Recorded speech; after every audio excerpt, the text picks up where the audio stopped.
I am Douglas, 67 years old, a retired structural engineer who spent a lifetime building foundations meant to last. I always believed I had built a strong one for my son Brian. I was walking up to his apartment with the finalized legal paperwork to transfer $900,000 so he and his wife Natalie could finally purchase their dream home. But when I approached their open patio door, I overheard a conversation that completely shattered the reality I thought I lived in. Instead of handing over my life savings, I spent the next week orchestrating a financial demolition they never saw coming.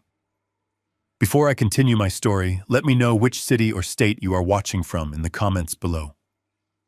Please hit like and subscribe if you have ever had to cut ties with toxic family members who tried to take advantage of your generosity. Now let me tell you exactly how it happened. The drive over to their ground floor apartment was supposed to be the culmination of my life's work. The heavy leather folder resting on the passenger seat of my truck contained the final trust documents. Inside those thick, formal pages was a cashier's check and a legally binding transfer of $900,000. It was the exact amount they needed to buy the sprawling suburban house Natalie had been obsessing over for 6 months. I remember the crisp autumn air flowing through my cracked window as I navigated the familiar streets. My hands felt steady on the steering wheel.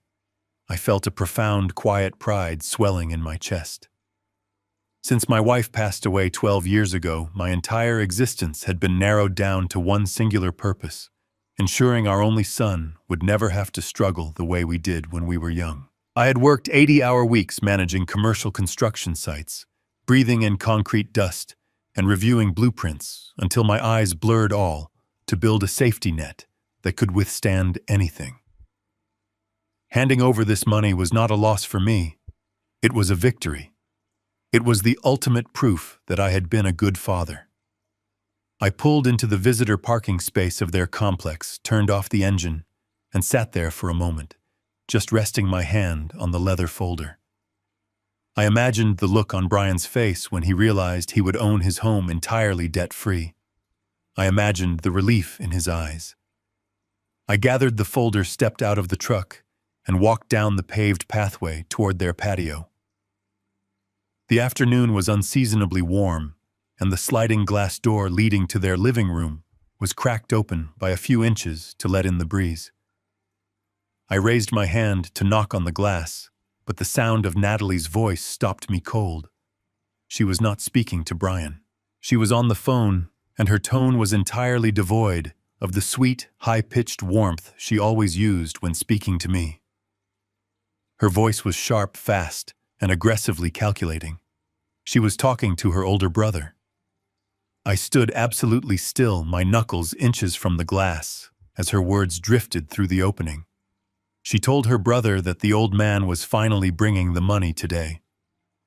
But that was not the part that froze the blood in my veins. It was what she said next.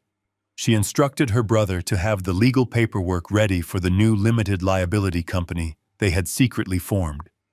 She said very clearly that the second my funds cleared the bank, the deed to the new house would be registered exclusively under her family's LLC. She laughed a cold, metallic sound and assured her brother that Brian was completely clueless about real estate law and would not get a single dime of equity in the property. My $900,000 was not going to my son. It was going to be entirely absorbed by her family. I felt a sickening drop in my stomach, like a support beam giving way under massive pressure. But the structural failure of my family was not finished. Natalie lowered her voice slightly, leaning against the kitchen counter, just visible through the blinds. She told her brother that they had already finalized the arrangement for my living situation. She said Brian had finally caved and agreed to the plan. Once the house was secured, they were going to legally force me into a state-run low-income care facility out by the county highway. She casually mentioned that they would just tell the doctors I was suffering from severe memory issues and early dementia. She said I was becoming a nuisance, constantly lingering around, and it was time to put me away, where I could not interfere with their new lifestyle. I stopped breathing. The leather folder in my hand suddenly felt like a block of lead.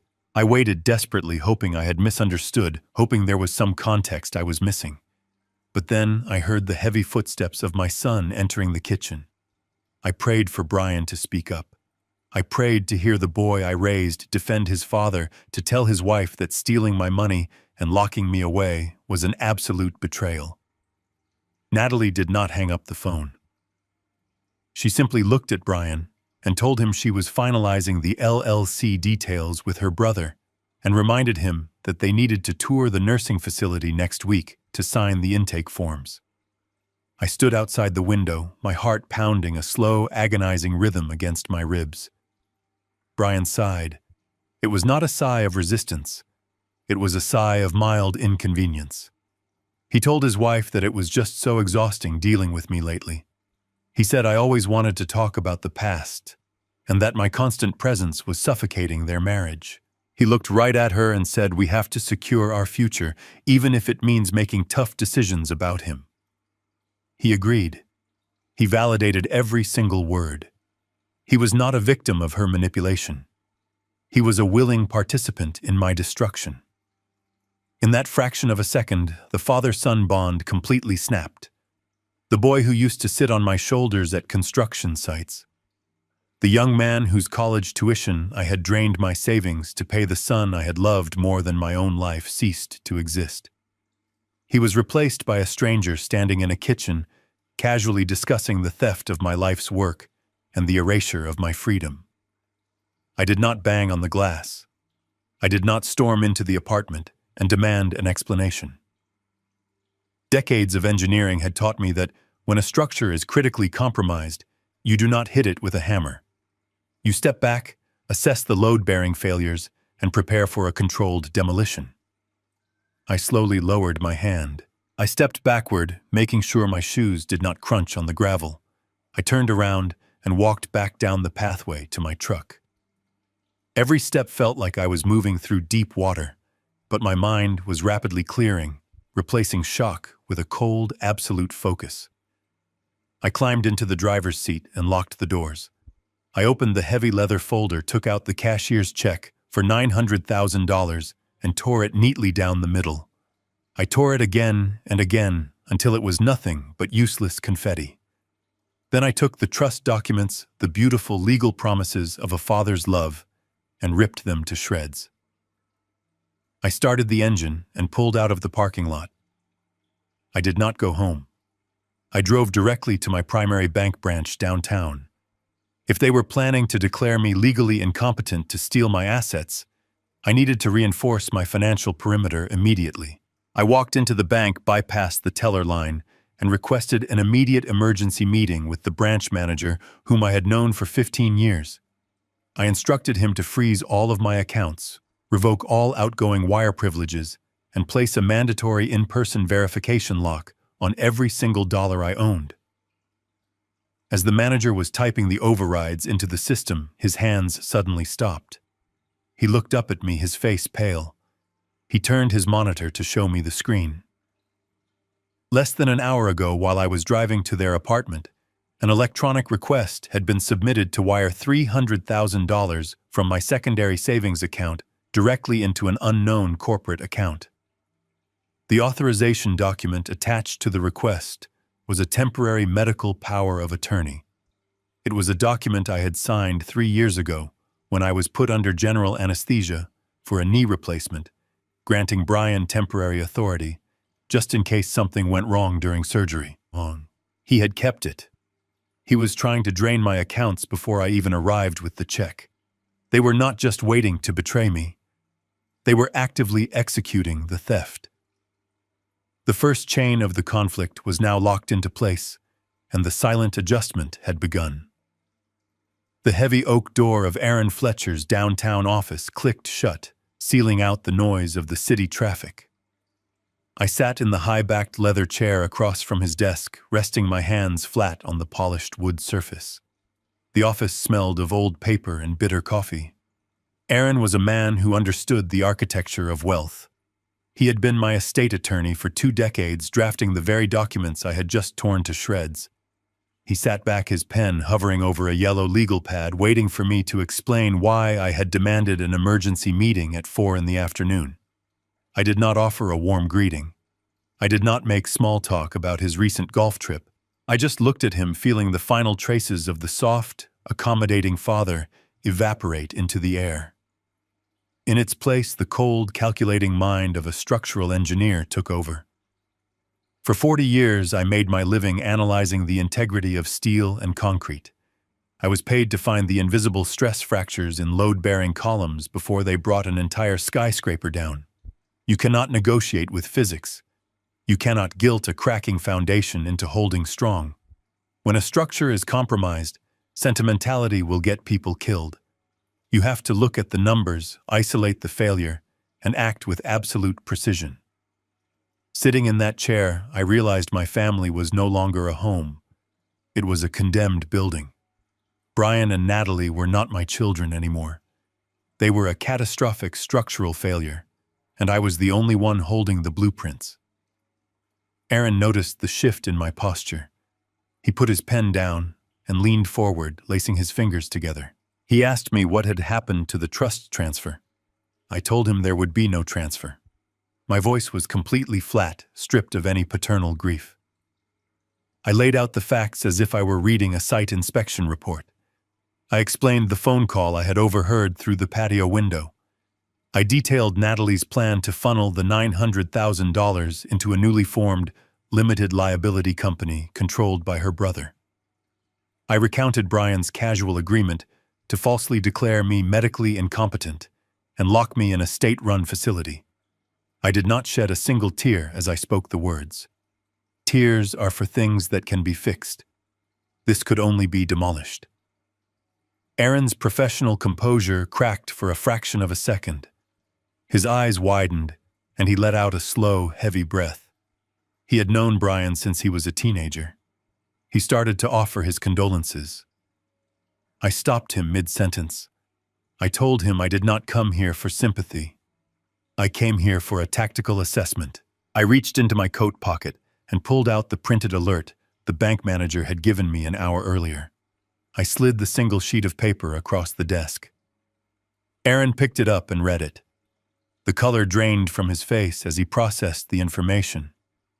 I explained that while I was standing on their patio, listening to them plot my medical imprisonment, Brian had attempted to execute a wire transfer of $300,000 from my secondary savings account. He had used a 3-year-old temporary medical power of attorney from my knee replacement surgery to bypass the standard security protocols. Aaron stared at the paper, his legal mind rapidly calculating the severity of the crime. He said, attempting to utilize an outdated power of attorney for personal financial gain was textbook elder fraud. He said it was a felony, and we could involve the authorities immediately. I shook my head. I told him that calling the police right now would just result in a messy emotional dispute. Natalie would play the victim, Brian would claim it was a misunderstanding, and they would scatter like roaches when the lights turn on. I did not want them to scatter. I wanted them to step fully into the trap. If you want to demolish a building safely, you do not just throw dynamite at the walls. You plant the charges at the exact points of maximum vulnerability, and you wait for gravity to do the rest. I leaned closer to Aaron and gave him my instructions. I told him I needed a complete stealth audit of every single financial perimeter I had built. I wanted every joint account, every credit line, and every tax document reviewed and verified. If Brian and Natalie had the audacity to execute a fraudulent wire transfer today, they had likely been testing the structural integrity of my assets for months. I needed to know exactly how deep the rot went before I pulled the trigger. Aaron nodded slowly, picking up his pen again.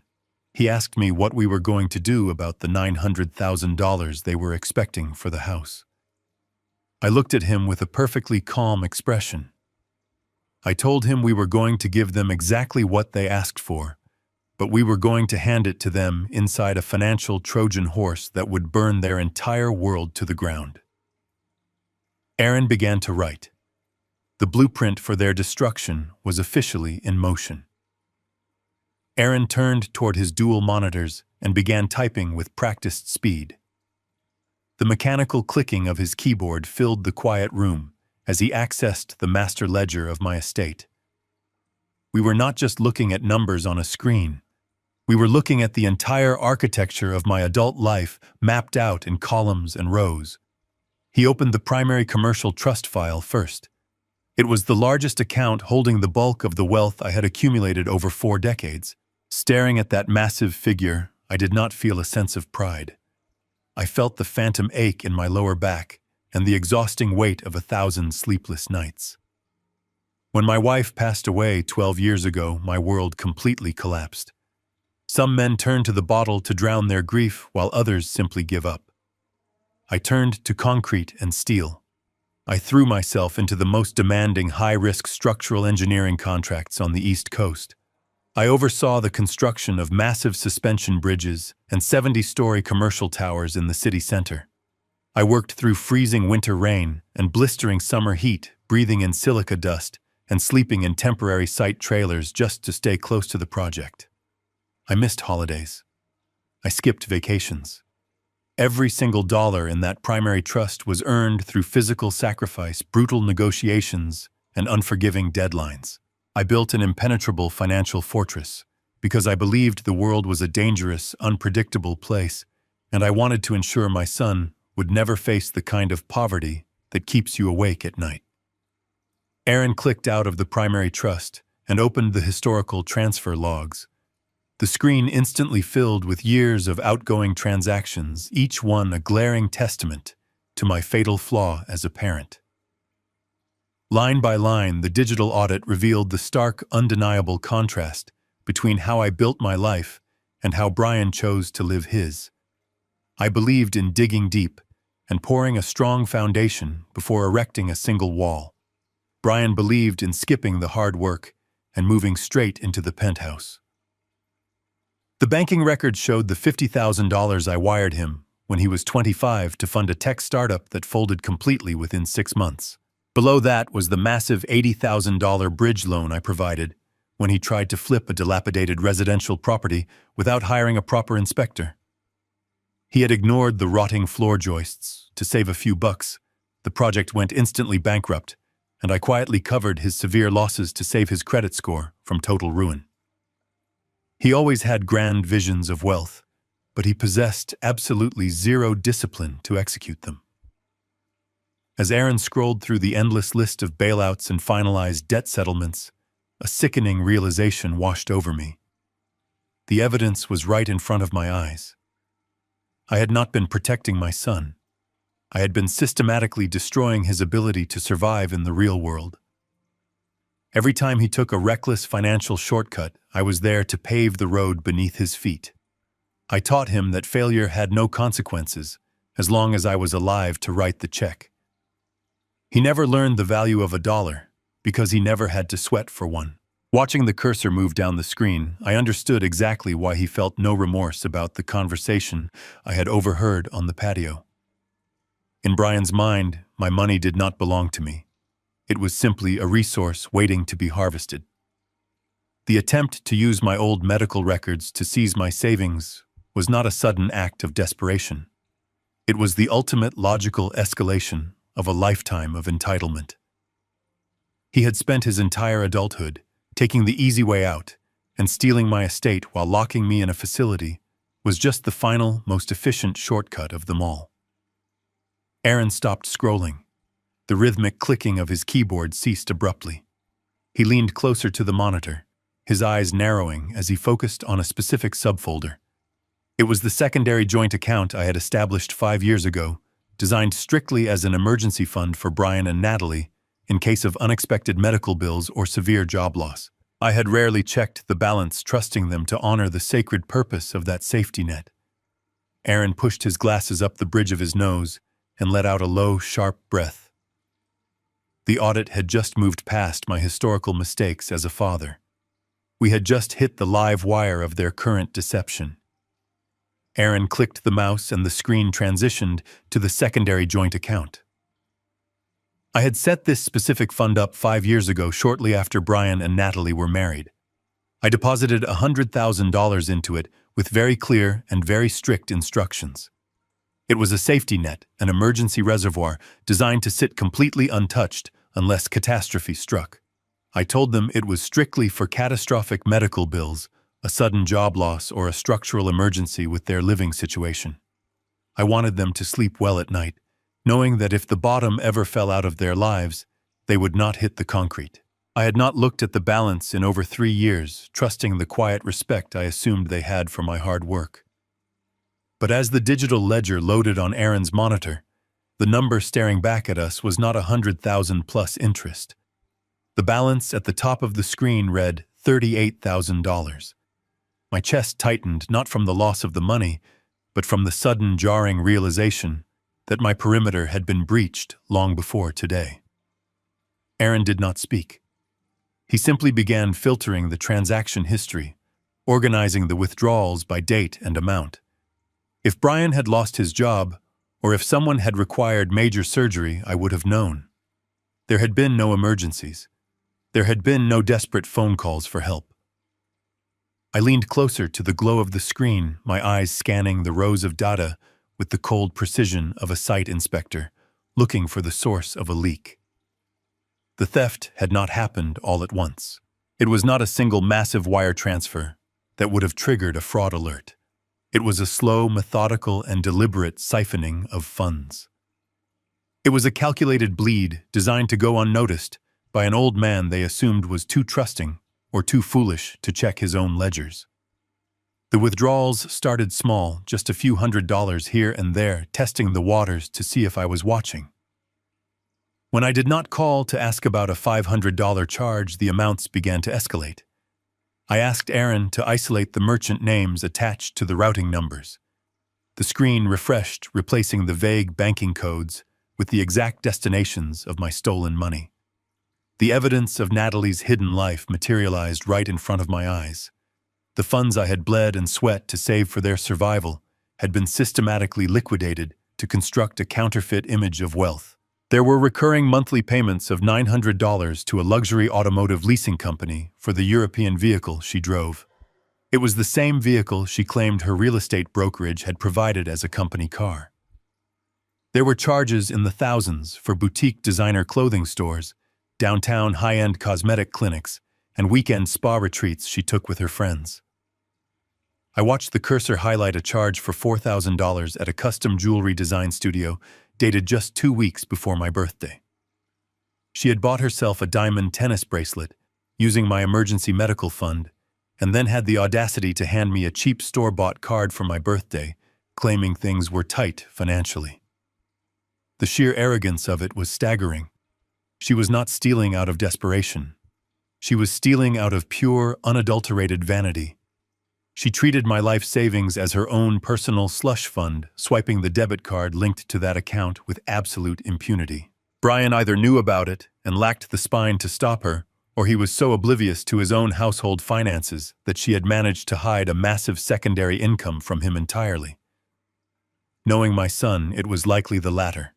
He was always too lazy to look at the details. Aaron highlighted the final column and hit a key to run the total sum of the unauthorized withdrawals over the past 36 months. The number flashed at the bottom of the screen in bright red font. $62,000. Natalie had stolen $62,000 from a man she was actively plotting to lock away in a state-run nursing home. The silence in the office was absolute. Aaron took off his glasses and rubbed the bridge of his nose, a rare display of genuine exhaustion. He had spent his entire career untangling the messy and often greedy disputes of wealthy families, but the brazen nature of this theft seemed to leave even him at a loss for words. He looked up at me, likely expecting to see an old man broken by the weight of a daughter-in-law's cruelty. But I was not broken. The grief had completely burned away, leaving nothing but a cold, hard clarity. This discovery changed the entire architecture of my retaliation. Before this moment, my goal had simply been to protect my remaining assets and sever ties with a disrespectful son. But the $62,000 changed the equation entirely. This was no longer just about Brian's passive entitlement or his cowardly agreement to put me in a facility. This was about a predator who had actively infiltrated my family, drained my resources, and was now preparing for the final fatal strike against my freedom. I stared at the red number on the screen until it was burned into my retinas. Every dollar of that $62,000 represented an hour of my life I would never get back. It represented the weekends I spent pouring concrete in the freezing rain instead of being home. She had stolen my time. She had stolen my legacy. I stood up from the leather chair and walked over to the floor-to-ceiling window overlooking the city skyline. I looked out at the buildings, some of which I had helped design standing tall and immovable against the wind. A good engineer knows that when you find a parasite destroying the wood, you do not just patch the hole. You exterminate the threat, and you make sure the entire colony collapses. I turned back to Aaron. He had his hands folded over the keyboard waiting for my command.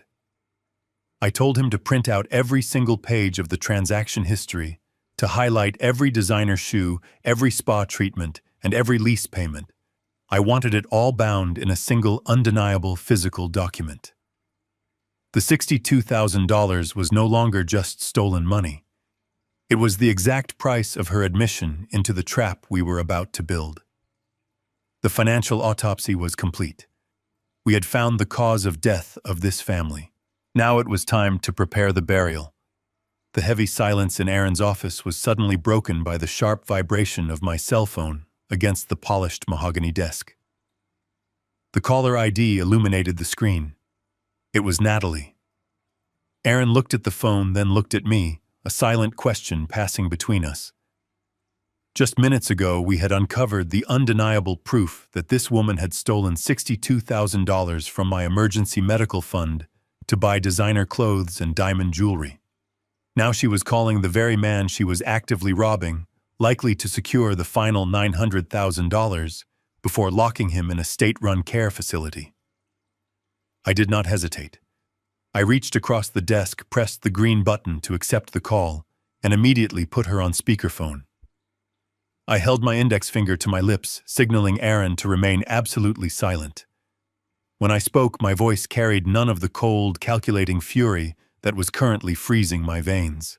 Instead, I carefully engineered my tone to sound slightly tired, a little confused, and overwhelmingly eager to please. I played the exact role she had assigned to me in her arrogant mind. I said hello, adding a slight waver to my breath, asking how her afternoon was going. Her response echoed through the quiet office, dripping with an artificial, sugary sweetness that made my stomach churn. She called me Dad, a title she had absolutely no right to use, and asked if I was feeling okay today. She said she and Brian were just so worried about me living all alone in my big, empty house, and that they were hoping to finalize the real estate paperwork so they could finally settle down and have me over for Sunday dinners. It was a masterful performance of manipulation. She spoke with the smooth, practiced cadence of a seasoned predator, completely unaware that the man on the other end of the line was holding a printed ledger of her theft. Then she initiated the pivot. The sweet concern dissolved into a manufactured sense of urgency. She let out a heavy theatrical sigh and told me that their real estate agent had just called with terrible news. According to Natalie, the sellers of the suburban home they wanted had received a sudden all-cash offer from an out-of-state investor. She claimed the sellers were going to back out of their agreement with Brian unless they could produce the $900,000 by the end of the week. She said they needed me to expedite the funds immediately. I looked at Aaron across the desk. He rolled his eyes, silently recognizing the oldest real estate scam in the book. There was no cash buyer. There was only Natalie, desperate to secure my money before her brother finalized the fraudulent limited liability company they had created to steal the house from my son. I kept my voice perfectly steady, injecting just enough panic to make her believe her tactic was working flawlessly. I told her I was so sorry to hear that, and I asked her what we needed to do. Sensing my complete compliance, she pushed the blade a little deeper. She lowered her voice, adopting a tone of sorrowful desperation. She told me that if they lost this house, Brian would be absolutely devastated. She said the housing market in our city was getting too expensive, and if this deal fell through, they would have no choice but to relocate across the country to find something affordable. Then came the ultimate threat, delivered with absolute precision. She said it would just break her heart if they had to move so far away, because it meant I would never get to see my future grandchildren grow up. She was weaponizing my legacy against me. She was threatening me with the ultimate isolation, dangling the promise of family, like a piece of meat in front of a starving dog, all while secretly planning to throw me into a locked medical ward the second my check cleared the bank. I closed my eyes, absorbing the profound depths of her cruelty. A weak man would have broken down. A foolish man would have screamed at her over the phone, demanding his stolen money back. I did neither. I leaned closer to the microphone and delivered the exact words she wanted to hear. I told her not to worry about a single thing. I told her I would never let them lose their dream home, and that I would personally ensure the $900,000 was in their hands by dinner tomorrow evening. I promised her I would take care of everything. The relief in her voice was palpable. She thanked me profusely, called me the greatest father in the world, and promised to bake my favorite pie for our dinner meeting. I told her I was looking forward to it, and I ended the call. The click of the disconnected line echoed loudly in Erin's office. The artificial sweetness of her voice vanished, leaving behind the cold, sterile reality of our war room. Erin let out a long breath and shook his head, his hands resting on the stack of financial evidence we had just compiled. He remarked that she was a terrifyingly good liar. I looked at the dark screen of my phone and corrected him. I told him she was a greedy liar, and greed always creates massive structural blind spots. She was so entirely focused on the massive payout that she was no longer paying attention to the foundation she was standing on. She assumed I was handing her a gift, but a gift has no strings attached. I was not going to give her a gift. I was going to give her a loaded weapon and let her point it squarely at her own chest. I turned my attention back to Erin and gave him his final set of instructions for the day. I told him to completely scrap the standard family trust transfer documents we had previously prepared. I wanted the $900,000 pulled directly from the corporate reserves of my primary commercial engineering firm, Carter Holdings. I instructed him to draft the financial transfer not as a personal family gift, but as a heavily restricted high-interest corporate bridge loan. I wanted the contract buried under layers of dense commercial real estate jargon that Natalie, in her arrogant rush to steal the money, would never bother to read. I told Erin to build specific lethal legal tripwires into the very fabric of the contract. The funds had to be strictly designated for the purchase of a primary residential property under Brian's name only. I mandated a clause stating that if the money was deposited into any unregistered shell company, or if the property title was altered in any way to exclude my son after the funds were released, the contract would automatically trigger an immediate default.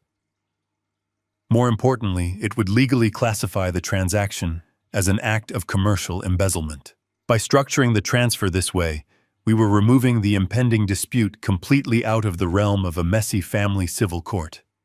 We were elevating it directly into the unforgiving jurisdiction of federal banking authorities and corporate fraud investigators. She thought she was outsmarting a frail old man who was slowly losing his memory. I was going to ensure she was legally defrauding a multi-million-dollar commercial holding company with a zero-tolerance policy for theft. Erin's eyes widened as the brilliant, devastating brutality of the plan fully clicked into place in his mind. He did not say another word. He simply nodded, pulled a fresh legal pad toward him, and began outlining the corporate documents. The bait was no longer just an easily acquired stack of cash. It was a steel-jawed trap buried under the illusion of a victory. She had asked for the money, and tomorrow evening I was going to hand it to her. The trap was now officially set. I parked my truck a block away from their apartment building. I needed the short walk to properly adjust my physical posture. For the last 40 years, I had walked with the rigid, upright bearing of a man used to commanding active construction sites. Tonight, I needed to strip all of that away. I rolled my shoulders forward, letting my spine curve slightly. I slowed my pace, dragging my left foot just a fraction of an inch against the pavement. I let my expression go slack, softening the hard lines around my jaw. By the time I reached their front door, I was no longer Douglas, the structural engineer who had just engineered their financial ruin. I was exactly who they wanted me to be. I was a frail, tired old man whose mind was slowly slipping away into the fog of early dementia. I knocked on the door with a light, hesitant tap. Natalie swung it open almost instantly. The smell of roasted chicken and baked apple pie drifted out from the kitchen. She was wearing a perfectly ironed floral dress, her face glowing with a manufactured smile that belonged on a television commercial.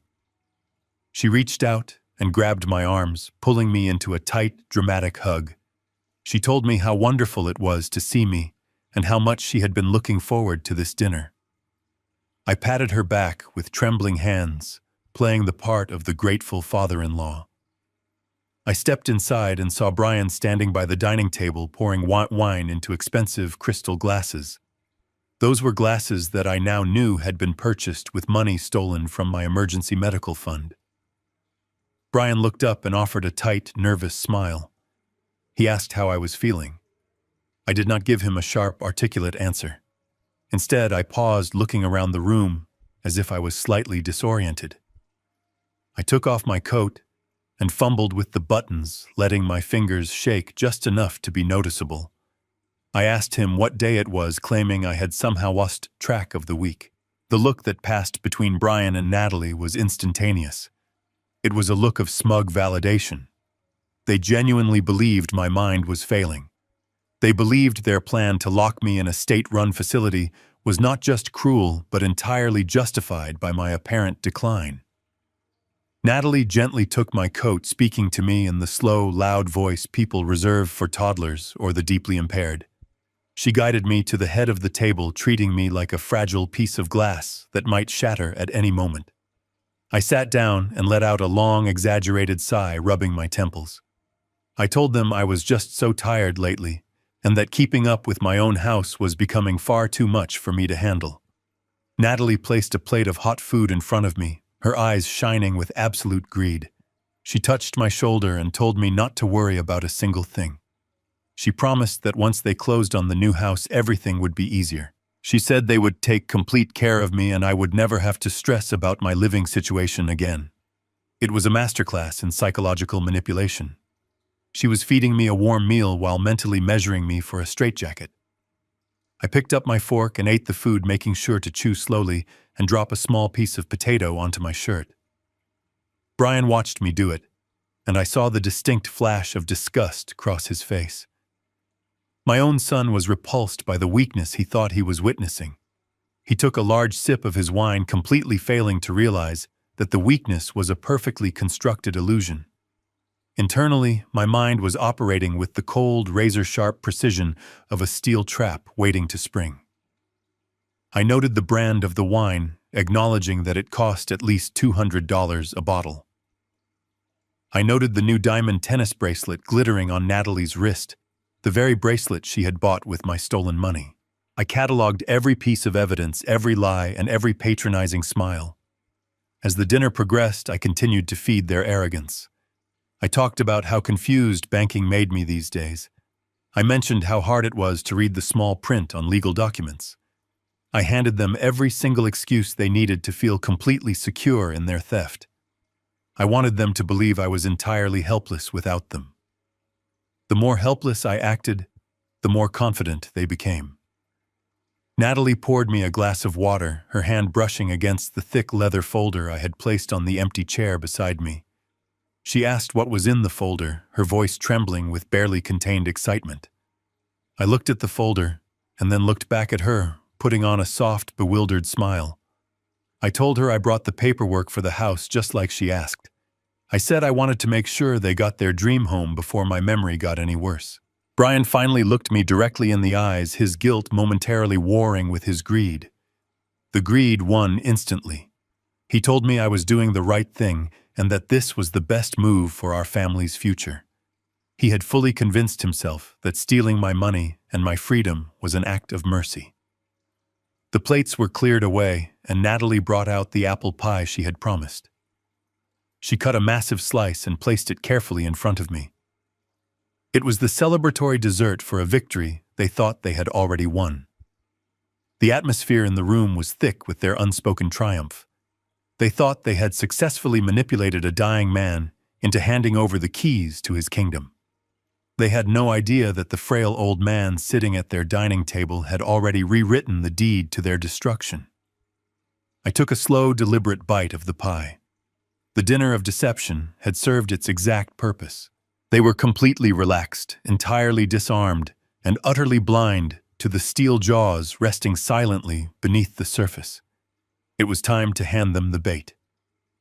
I finished the last bite of the apple pie and carefully set my fork down on the porcelain plate. The clink of the metal against the dish was the only sound in the room. Brian and Natalie were staring at me with the focused intensity of starving wolves watching a wounded animal take its final breath. They had played their parts perfectly all evening, and now they were waiting for their reward. I reached a trembling hand toward the thick leather folder resting on the chair beside me. I let my fingers slip off the leather once, pretending that my grip was weak and uncoordinated. Natalie actually leaned forward in her seat, her breath hitching slightly in her throat. She looked like she wanted to leap across the table and rip the folder out of my hands. I finally grasped the leather cover and pulled it onto my lap. I slowly unzipped the main compartment, letting the harsh metallic sound drag out for as long as possible. The sound seemed to echo in the quiet apartment, amplifying the thick tension in the air. I looked up at them, playing the role of the devoted father one last time.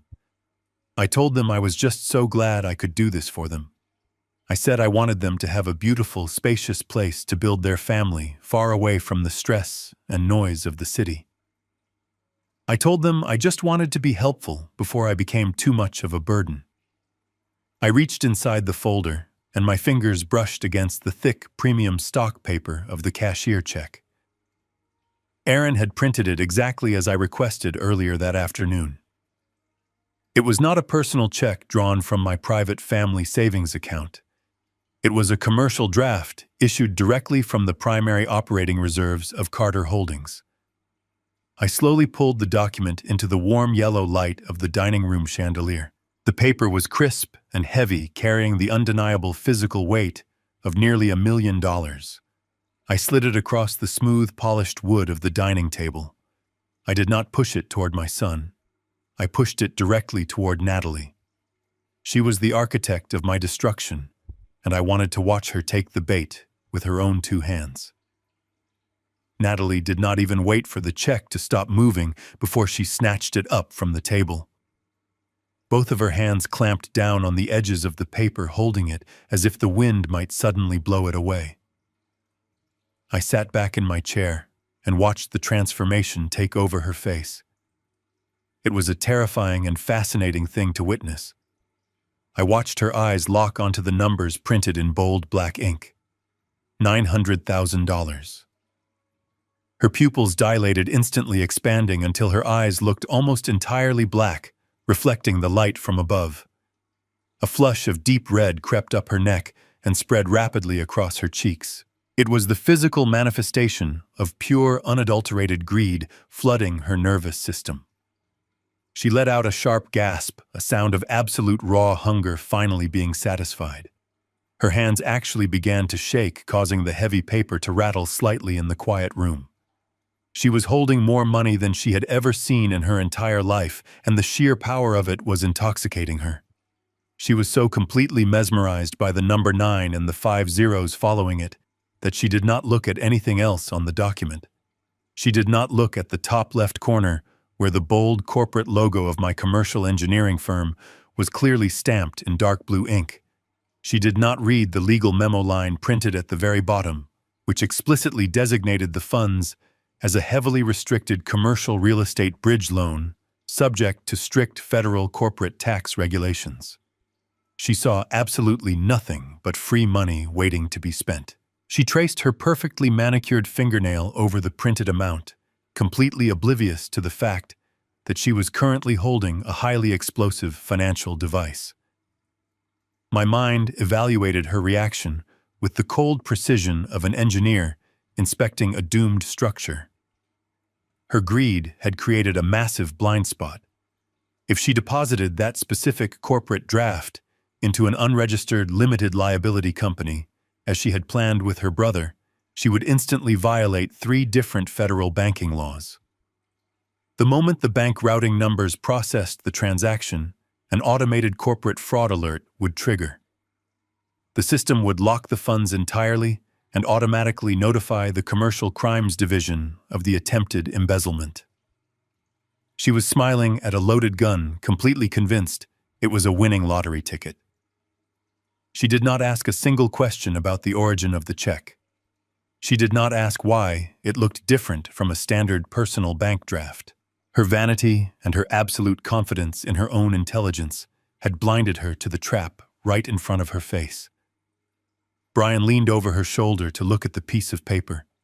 He let out a long, heavy breath of relief and rubbed his hand forcefully over his face. He looked at me, his expression a mix of lingering guilt and overwhelming salvation. He told me I had no idea how much this meant to them and how it was going to change their lives forever. He was absolutely right about that, but not in the way he thought. It was going to change everything. It was going to strip away the illusion of their success and expose the rotting foundation beneath them. Natalie looked up from the check, her eyes shining with unshed tears of manufactured joy. She told me I was an absolute angel, and that she would never forget this incredible moment for as long as she lived. I looked right into her eyes, maintaining my soft, bewildered expression, and offered a slow, tired smile. I told her I knew she would not forget it. I told her this was a day that would stay with her for the rest of her life. I watched her carefully fold the corporate check exactly in half and slide it into the front pocket of her dress, right next to her heart. She patted the pocket once, a gesture of absolute ownership and triumph. The transaction was complete. The bait had been swallowed hook, line, and sinker.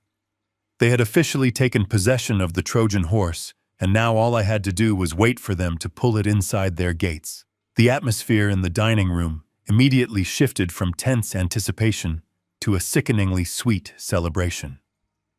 Brian rushed to the kitchen to pour another round of the expensive wine, completely unaware that he was toasting to his own criminal implication. Natalie could not stop touching the pocket of her dress, constantly verifying that the paper was still there. She began talking rapidly about the new furniture she was going to buy for the suburban house, describing the exact shade of paint she wanted for the master bedroom. She talked about the sprawling backyard and the massive kitchen island, speaking as if I was just a ghost haunting the room. In her mind, I was already gone. I was already packed away in a sterile white room at the state facility, forgotten and silenced. I sat quietly and listened to her describe the empire she planned to build with my blood and sweat. I felt no anger. Anger is a hot, chaotic emotion that leads to mistakes. I only felt the cold, structural permanence of what I had just accomplished. I had spent my life building things meant to endure the harshest conditions. But tonight, I had engineered a masterpiece of destruction. The check in her pocket was not wealth. It was a digital tracking beacon that would lead federal investigators directly into the heart of her fraudulent enterprise. I finished my glass of water and slowly pushed my chair back from the table. I told them I was feeling very tired and needed to go home to rest. They practically jumped out of their seats to help me to the door, their previous irritation completely replaced by an overwhelming desire to get me out of the apartment so they could celebrate in peace. Natalie handed me my coat and gave me one final crushing hug. The trap was locked. The countdown had begun. The heavy door clicked shut behind me, and I walked out into the cool evening air. But the story of that night did not end when I left their apartment. From the digital footprints Aaron and I uncovered later during the investigation, I know exactly what happened the second my truck pulled away from the curb. The heavy veil of fake sympathy dropped instantly. Brian walked over to the deadbolt and locked the door, sealing themselves inside their own manufactured kingdom. Natalie did not even wait to clear the dinner plates or wash the wine glasses. She walked straight to the kitchen island, placed the heavy corporate check right in the center of the cold marble counter, and poured herself a massive glass of the expensive wine. They stood there basking in the glow of $900,000, entirely convinced they were the absolute masters of their own destiny. The celebration was not just a quiet moment of relief between a husband and wife. It was a vicious, arrogant victory lap. Natalie immediately picked up her phone and dialed her brother, the co-conspirator in their real estate theft. I can perfectly imagine the shrill, triumphant tone of her voice as she told him the old man had actually done it. She told him I was completely clueless, so mentally compromised and broken down that I just handed over my life savings without asking a single question. Her brother, sitting in his own home miles away, logged onto his computer to finalize the last steps of their trap. They spent the next hour laughing over the phone, openly mocking my slow walk, my trembling hands, and my confused questions at the dinner table. They mocked the very weakness I had weaponized against them, celebrating their cruelty as if it were a mark of high intelligence. While Natalie bragged on the phone, Brian sat down at his laptop to complete the online registration for the new property deed. This was the moment he officially crossed the line from a passive, cowardly son into an active participant in federal fraud. He typed his own father's name into the transfer documents, systematically removing my legal rights to the money I had earned with my own sweat and blood. Then, under Natalie's strict instructions, he routed the receiving bank account, not to his own personal name, but directly into the newly formed shell company controlled entirely by his wife's family. He paid the small state filing fee with his credit card and clicked the submit button legally, binding the massive transaction to the fraudulent entity. He thought he was locking in his wealthy future. He did not realize he was pulling the pin on a financial grenade. The physical check still sat on the kitchen counter, a ticking time bomb disguised as a golden ticket. In their drunken, euphoric state, neither of them bothered to look closely at the blue ink stamped across the top of the paper. They were so blinded by their own massive greed that the bold words Carter Holdings meant absolutely nothing to them. They did not understand the severe legal difference between a personal family gift and a restricted commercial bridge loan. They assumed that because I was old, I was stupid. They assumed that because I loved my son, I was completely blind to his true nature. That arrogance was the true architect of their downfall. They spent the rest of the evening planning their lavish move to the suburbs, discussing what kind of luxury European car Brian should buy with the leftover funds, and finalizing the exact date they would drive me to the state-run nursing facility. That night was the absolute last time Brian and Natalie would ever sleep peacefully in each other's arms. They went to bed believing they had conquered the world, dreaming of massive houses, designer wardrobes, and a life entirely funded by my sacrifice. They had absolutely no idea that the digital wheels of the federal banking system were already turning against them. They did not know that by submitting those specific limited liability company documents, they had just initiated an automated corporate audit that would tear their lives apart. The illusion of victory is an incredibly powerful drug, and they had consumed a lethal dose. I drove home that night under a clear, starless sky, feeling a profound sense of absolute calm. The foundation of their lies was fully poured, the structural supports were completely compromised, and all I had to do was wait for the morning sun to watch it all completely collapse. It was exactly 1 week before their scheduled closing date when the heavy brass knocker on my front door echoed through the silent house. I was sitting in my leather armchair by the large bay window, reviewing a textbook on advanced structural load-bearing capacities. I looked out through the sheer white curtains and saw Brian standing on my front porch.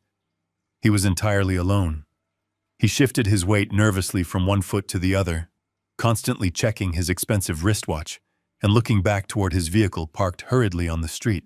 He did not look like a confident man who was about to move into $1 million suburban estate. He looked exactly like a thief trying to steal a television in broad daylight and terrified of being caught.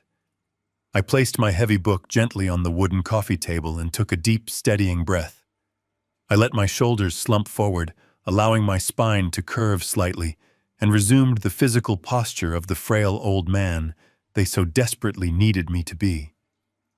I walked slowly toward the foyer, dragging my left foot just a fraction of an inch against the hardwood floor to mimic a failing body. I pulled the heavy oak door open, and Brian immediately forced a wide, artificial smile onto his face. He was holding a thick manila envelope tightly against his chest, as if it were a shield. He asked if he could come inside for just a minute, claiming he was running a few errands in my neighborhood and simply wanted to check on my health. I stepped aside and motioned for him to enter my home. He walked quickly into the living room, refusing my offer to take his jacket or sit down on the comfortable sofa. The nervous, anxious energy rolling off his body was practically visible, filling the room with a suffocating tension. He was not here for a friendly afternoon visit. He was here to execute the final phase of their cruel plan to permanently erase me from society. He cleared his throat loudly and opened the manila envelope, pulling out a thick stack of dense legal papers printed on heavy premium stock. He told me he was incredibly sorry to bother me with boring administrative paperwork, but that his life insurance company suddenly required a standard medical release form signed by his immediate family members. He spoke rapidly, trying to overwhelm my senses with technical financial jargon and a manufactured sense of absolute urgency. He claimed it was a brand new policy requirement, necessary to secure the final mortgage approval for the beautiful suburban house, and that if I did not sign the document today, the bank might completely delay the closing process. He handed me a sleek black pen and pointed to a small yellow sticky note attached to the bottom corner of the third page. He told me I did not need to worry about reading all the confusing legal text, and that I simply needed to sign my name right on the dotted line to help him out. I took the heavy stack of papers from his visibly shaking hands. I did not immediately press the pen to the paper. I slowly brought the pages closer to my face, squinting my eyes heavily, as if my vision was failing me completely. I deliberately bypassed the bright yellow sticky note and read the bold black text printed at the very top of the first page. It was absolutely not a standard medical release form for a life insurance policy. It was a comprehensive declaration of medical incompetence and an irrevocable transfer of medical power of attorney. The document specifically granted Brian the absolute legal authority to involuntarily commit me to a long-term, state-run care facility without my consent. It explicitly stripped me of my fundamental right to challenge his medical decisions in a court of law, and handed him total control over my physical freedom. I stood there, in the center of my own living room, holding the physical blueprint of my permanent imprisonment. My only son was standing just 2 feet away from me, actively lying directly to my face and trying to trick me into signing away my basic human rights. A profound and chilling silence fell over my entire mind, drowning out the sound of the ticking clock on the wall. For the past week, I had focused entirely on Natalie, assuming she was the primary aggressive driving force behind this unimaginable evil. I had desperately tried to convince myself that Brian was simply a weak, cowardly man who had been thoroughly manipulated by a greedy and vicious wife. I wanted to believe that somewhere deep down, beneath the entitlement, he still possessed a tiny shred of loyalty to the father who had sacrificed everything to build a safe world for him. But staring at the cold, legal document, resting in my hands, that comforting illusion completely and violently shattered. Natalie was not standing in my living room today. Brian had driven his car to my house entirely alone. Brian had printed these specific legal papers from his own computer. Brian was the one looking me directly in my eyes and telling me a calculated, malicious lie designed to lock me in a sterile white room for the remainder of my natural life. The ultimate betrayal was not passive or accidental. It was entirely intentional and thoroughly premeditated. The innocent boy I had raised, and the young man whose endless mistakes I had continuously paid for, was completely dead and gone. He had been permanently replaced by a hollow, greedy shell of a human being who viewed my continued existence as nothing more than an annoying financial obstacle to be swiftly removed. I felt absolutely no urge to yell at him or express my breaking heart. I felt no desire to grab him by the shoulders and demand a tearful explanation for his cruelty. Decades of engineering experience had taught me that you cannot reason with the parasite destroying a foundation. You can only let it consume the poison you have carefully laid out for it and wait for the inevitable collapse. I looked up at Brian and offered him a soft, incredibly tired smile. I told him the tiny print was just so confusing for my old eyes, but that I trusted him completely with all my heart. I told him I would do absolutely anything to make sure he and Natalie finally got their beautiful new dream home. The wave of relief that immediately washed over his sweating face was absolutely nauseating to witness. He let out a long, heavy breath and nodded his head rapidly, urging me to just sign the paper quickly so he could get out of my hair and finish his errands. I pressed the metal tip of the black pen against the thick white paper, but I did not write my normal fluid signature. The morning after I overheard their vile conversation on the apartment patio, Aaron and I had quietly filed a highly specific and binding legal affidavit with the state registry. We established a formally recognized duress signature. It is a very subtle but legally ironclad variation of a person's normal handwriting designed specifically to alert banking authorities and federal judges that a legal document is being signed under severe threat, manipulation, or active fraud. Instead of my smooth, connected cursive letters, I signed my first and last name with sharp, jagged, disconnected block letters, making sure to intentionally and visibly misspell my own middle name. I added a small, very distinct loop at the very end of the final letter, exactly as Aaron had instructed me to do during our private meeting.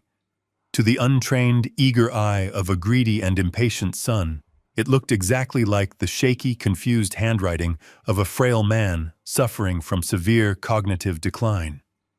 But to a trained federal fraud investigator or a presiding judge, it was an undeniable distress signal and a definitive, undeniable proof of felony elder abuse. I slowly handed the signed document back to Brian.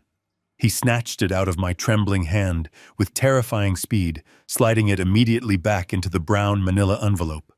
He was so blinded by his own victory that he did not even bother to look closely at the wet ink on the page. He patted me awkwardly on the shoulder, told me he loved me, and practically ran out of my front door without looking back.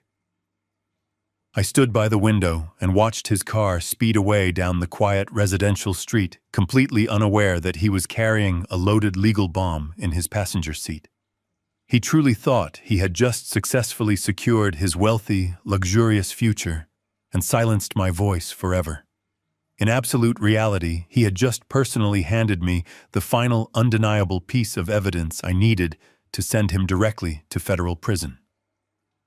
The medical form ambush was officially over, and the devastating trap was now fully armed and waiting to detonate at the closing table. The morning of the closing was cold and bright. The downtown offices of the premier title and escrow company occupied the entire 40th floor of a glass and steel high-rise. I stood quietly in the carpeted reception area, completely out of their line of sight, observing the conference room through the thick frosted glass wall. The room they had chosen for their absolute victory was designed to project wealth and permanence. At the center of the room sat a massive polished mahogany table, its deep red surface reflecting the warm light of the crystal chandelier hanging above it.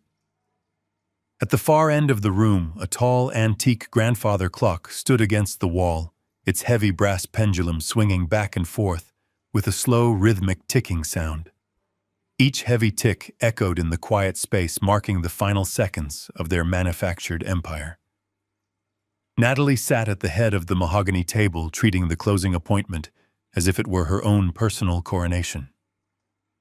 She had dressed for the occasion with calculated extravagance, wearing a tailored white designer suit that practically screamed new money. Her hair was perfectly styled, and the stolen diamond tennis bracelet glittered aggressively under the chandelier lights every time she moved her wrist. She sat up completely straight, her shoulders pulled back, radiating an overwhelming aura of smug, absolute entitlement. She was not just buying a house today. She was actively conquering my family. She leaned forward, resting her elbows on the polished wood, her eyes completely fixed on the thick stack of legal documents resting in front of the title agent. She was practically vibrating with barely contained excitement, a predator seconds away from consuming its final meal. She looked around the luxurious conference room, breathing in the scent of expensive leather and freshly brewed coffee, as if it were oxygen she had been denied her entire life. Brian sat directly to her right, looking like a man who had successfully convinced himself that his crimes were actually virtues. He was wearing the expensive Italian suit I had bought for him just last year, completely unaware of the sickening irony. The nervous, sweating coward who had stood in my living room a week ago trying to trick me into signing away my freedom was completely gone. In his place sat a man bathing in the warm, comfortable glow of stolen wealth. He had his legs crossed casually at the ankle, one arm draped over the back of the heavy leather chair. He smiled at the title agent, making charming small talk about the local weather and the excellent view of the city skyline from the 40th floor. He had completely detached his mind from the reality of what he had done. He did not spend a single second thinking about the father he planned to lock in a state-run medical ward. He was entirely focused on the sprawling suburban lawn and the massive kitchen island he was about to own without ever working a single day to earn it. His arrogance was profound because it was built entirely on the foundation of someone else's lifetime of hard labor. The title agent, an older woman with silver hair and a professional, practiced smile, began sorting the final paperwork into 3 distinct piles. The slow, deliberate shuffling of the thick, premium paper sounded incredibly loud in the quiet room, competing only with the relentless ticking of the grandfather clock. The agent placed a heavy silver pen down in the center of the table right between Brian and Natalie.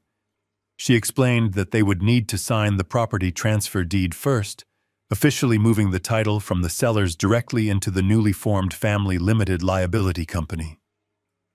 She pointed to a line at the bottom of the page explaining the legal binding nature of the signature. Natalie reached out and picked up the silver pen, her fingers wrapping tightly around the cool metal. She held it as if it were a royal scepter. She looked down at the signature line, her chest rising and falling with deep, triumphant breaths. She was about to successfully funnel $900,000 of my commercial engineering funds into a private shell company controlled entirely by her brother.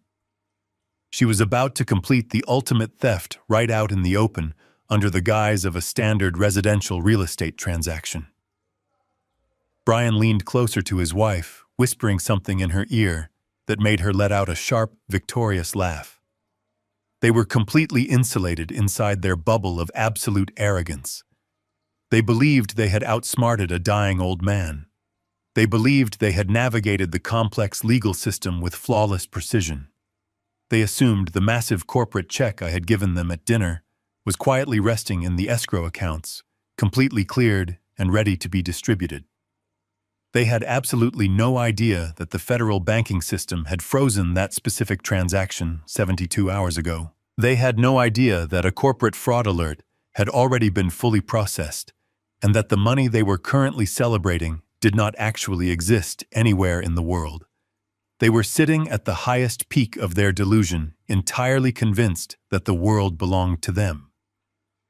The grandfather clock ticked forward, the brass pendulum reflecting a flash of golden light across the mahogany table.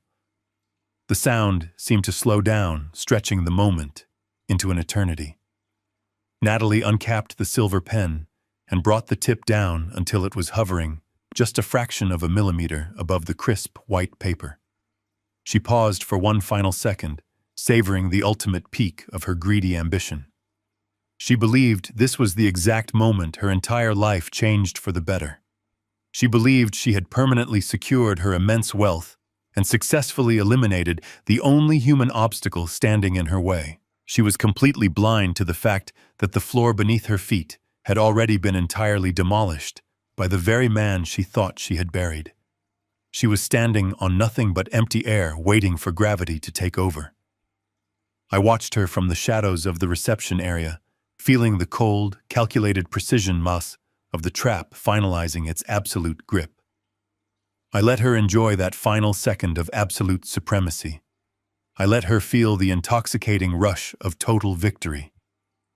Then I stepped forward out of the shadows and walked directly toward the heavy glass door of the conference room. I pushed the heavy glass door open just as the silver pen began its descent toward the paper. I did not knock on the frame. I did not ask for permission to interrupt. The thick glass swung inward with a heavy swoosh of displaced air, completely shattering the quiet sanctity of their manufactured victory. I walked into the room and let the door swing shut behind me. The heavy metallic click of the latch locking into place echoed louder than the antique grandfather clock, entirely silencing the room. Aaron stepped in right behind me, his leather briefcase gripped firmly in his right hand, his face set in a mask of absolute professional stone. I did not drag my left foot against the carpet. I did not hunch my shoulders forward. I stood completely straight, my spine aligned with the rigid perfection of a steel support beam. I walked over to the edge of the massive mahogany table, projecting the undeniable physical authority of a man who owned the very ground they were sitting on. The shift in the room was not gradual. It was a sudden, violent plunge in atmospheric pressure. The warm, comfortable scent of expensive coffee seemed to instantly turn sour in the air. Brian reacted first. The charming, relaxed smile vanished from his face, replaced by a look of sheer, unadulterated terror. He jerked upright in his heavy leather chair, pulling his arm down from the backrest as if the leather had suddenly caught fire. The color completely drained from his cheeks, leaving his skin a sickly pale gray. He looked at me, and then he looked at the thick manila folder Aaron was carrying, realizing instantly that the frail, confused old man he had tricked in his living room was completely gone. Natalie froze entirely.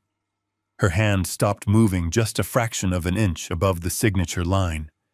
The silver pen hovered in the air, her knuckles turning white from the sudden death grip she had on the metal barrel. She stared at me, her eyes wide and rapidly calculating desperately, trying to process how the victim she had already buried was currently standing in her pristine conference room.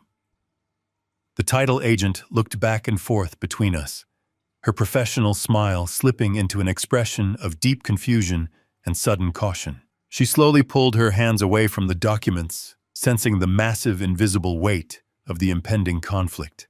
Natalie was a predator, and predators do not surrender their prey easily. I watched her brain rapidly reboot, switching gears from absolute triumph to desperate damage control. She carefully placed the silver pen down on the polished wood, deliberately avoiding my eyes. She plastered a sickeningly sweet smile onto her face and stood up from her chair, smoothing the front of her expensive white designer suit. She walked toward me, speaking in that high-pitched, patronizing tone she always used when she wanted to manipulate me. She called me Dad and asked what on earth I was doing all the way downtown by myself. She reached out to touch my arm, acting as if I was a lost child who had wandered into a dangerous intersection. She told me this was a very boring private financial meeting and that I must have gotten completely confused about my schedule. She actually turned to the title agent and let out a soft, manufactured laugh, claiming that my memory was getting worse every single day and apologizing for the unexpected interruption. She told Brian to be a good son and escort me down to the lobby so I could wait for them to finish their paperwork. It was a breathtaking display of pure sociopathic arrogance. She was actively trying to gaslight me in front of my own lawyer, attempting to use my supposed medical incompetence to physically remove me from the room before I could ruin her massive theft. I did not let her touch me. As her manicured hand reached for my coat, I took a single deliberate step forward, completely invading her personal space and forcing her to step back. I looked down at her, dropping the tired, confused facade entirely. I looked at her with the cold, dead eyes of an engineer inspecting a failed load-bearing wall. I did not raise my voice. I spoke in a low, flat tone that carried across the quiet room like a physical shockwave. I told her I was not confused, and I was exactly where I needed to be. I told her to sit down and stop talking. The absolute authority in my voice hit her like a physical blow. The fake smile shattered instantly, falling away to reveal the naked, panicked greed underneath. She backed away from me, her chest heaving as she bumped into the edge of the mahogany table. Brian opened his mouth to speak, his voice trembling as he tried to ask Aaron why he was here. He never got the chance to finish his sentence. Aaron stepped up to the table, completely ignoring Brian. He placed his heavy leather briefcase directly on top of the blank property transfer deed, completely covering the signature line Natalie had been about to sign. The dull thud of the briefcase hitting the wood sounded like a judge dropping a gavel. The time for polite family deception was officially over. The uninvited guests had taken total control of the room, and the financial demolition was about to begin. Aaron did not look at my son or my daughter-in-law as he approached the edge of the massive table. He directed his attention entirely to the silver-haired title agent sitting at the far end of the room. He unlatched the heavy brass locks of his leather briefcase, and the sharp metallic click echoed like a gunshot in the tense silence. He pulled out a thick stack of documents bound by a heavy red legal seal. He lifted the stack and let it drop flat onto the polished mahogany wood, directly next to the blank property transfer deed Natalie had been about to sign. The heavy thud sounded like a vault door slamming shut forever. The title agent stared at the red seal, her professional instincts immediately recognizing the severe visual markers of a federal banking injunction. She pulled her hands back from the table entirely, refusing to touch any of the paperwork they had brought. She pushed her chair back, scraping the legs loudly against the floor, physically distancing herself from the transaction. Natalie stared at the heavy folder, her chest rising and falling in rapid, shallow breaths. She demanded to know what was in the folder, her voice cracking under the sudden immense pressure. She insisted the money was already sitting safely in the escrow accounts, and accused us of trying to ruin her special day out of pure spite. Aaron finally turned to look directly at her, his expression completely devoid of any emotion or sympathy. He told her there was absolutely no money in the escrow accounts. He spoke with the slow, deliberate cadence of a teacher, explaining a very simple concept to a very stubborn child. He told her she did not deposit a personal family gift from a tired old man. He explained that the $900,000 draft I handed her at the dinner table was a highly restricted commercial bridge loan pulled directly from the operating reserves of Carter Holdings. He watched the absolute confusion wash over her face as she tried to comprehend the dense legal terminology. She had been so entirely blinded by her own massive greed that night that she never even bothered to read the blue corporate stamp printed clearly at the top of the paper. She just folded it and shoved it right next to her heart. Aaron explained that my commercial engineering firm operates under incredibly strict financial covenants regarding the distribution of its corporate assets. The money was explicitly and legally designated for a primary residential purchase under the name of my direct dependent only. It was absolutely not authorized under any circumstances to be funneled into a private third-party shell company. Brian shifted violently in his leather chair, his face turning a sickly shade of pale green. He looked at Natalie, his eyes wide with sudden terror, and asked her what Aaron was talking about. He asked her if she had put the money into their joint family account like they originally planned to do. Natalie completely ignored him, her eyes locked onto Aaron with a look of desperate feral panic. Aaron opened the red-sealed folder and spread the federal documents out across the table so they were entirely visible under the bright chandelier lights. He pointed his finger at a formal letter bearing the official gold seal of the Federal Banking Commission. He told them exactly what happened when Brian sat at his computer and submitted the digital transfer request 3 days ago. He explained that when the banking routing numbers attempted to force the commercial funds out of my corporate reserves and into the unregistered limited liability company controlled by her brother, it instantly triggered an automated corporate embezzlement algorithm. The federal banking system did not just flag the transaction for a routine review. It completely froze the entire $900,000 and immediately locked down every single receiving account associated with the transfer. Aaron leaned forward, resting his hands flat on the mahogany wood, and delivered the final crushing blow to her manufactured reality. He told her the Commercial Crimes Division had already opened a formal active investigation into the attempted theft of corporate assets. He explained that the federal government views the unauthorized redirection of commercial bridge loans as felony wire fraud and money laundering. She had not outsmarted a frail old man whose mind was slowly slipping away. She had just provided a flawless, undeniable paper trail of severe federal crimes directly to the authorities. She had done all the heavy lifting to build the cage she was about to be locked inside. The absolute silence that followed his words was suffocating and heavy. It was the distinct sound of a completely manufactured reality violently collapsing in on itself. Natalie shook her head frantically from side to side, her perfectly styled hair falling into her face and ruining the pristine image she had curated. She verbally refused to believe it. She reached into her expensive designer handbag with badly trembling hands and pulled out her cell phone.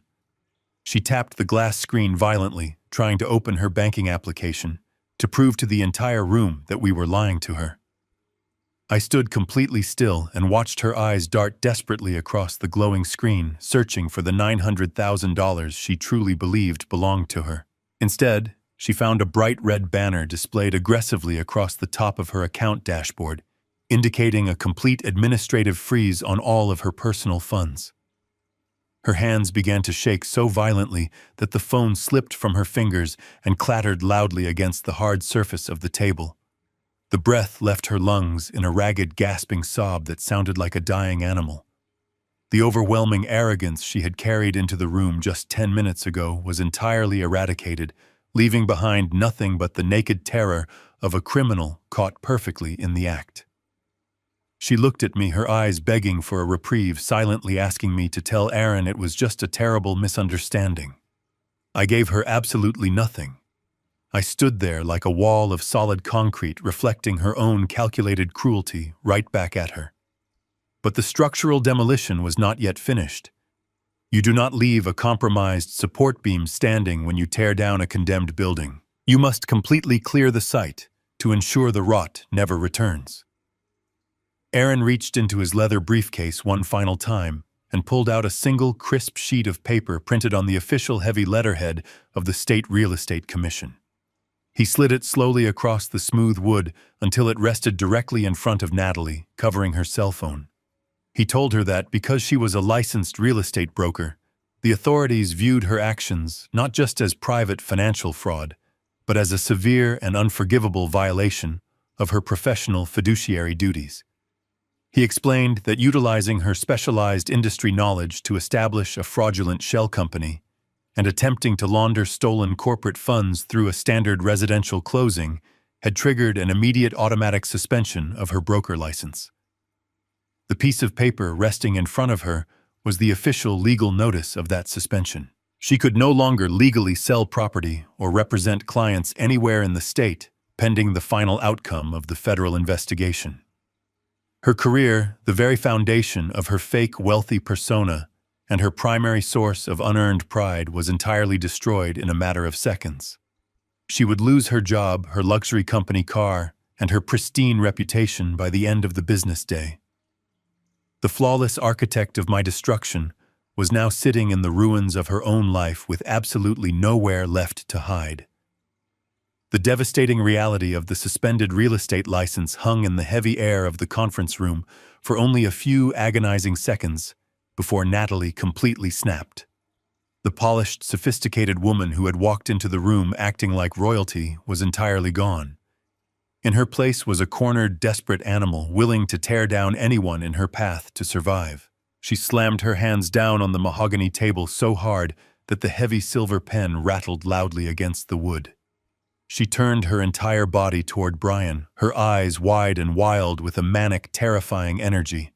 She grabbed him by the lapels of his expensive Italian suit and violently shook him.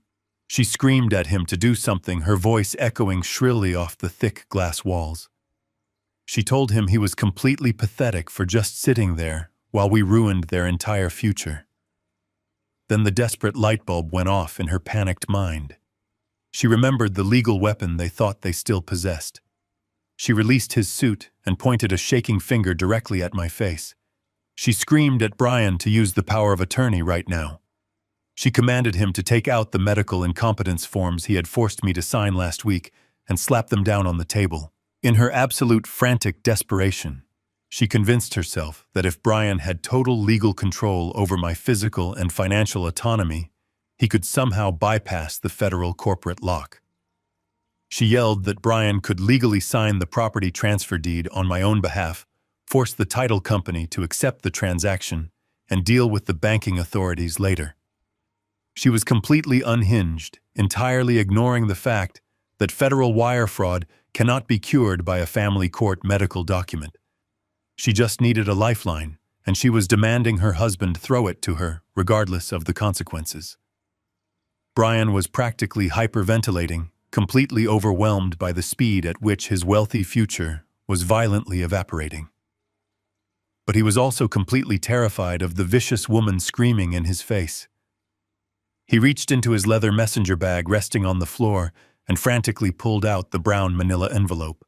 His hands were shaking so badly he could barely untie the string closure.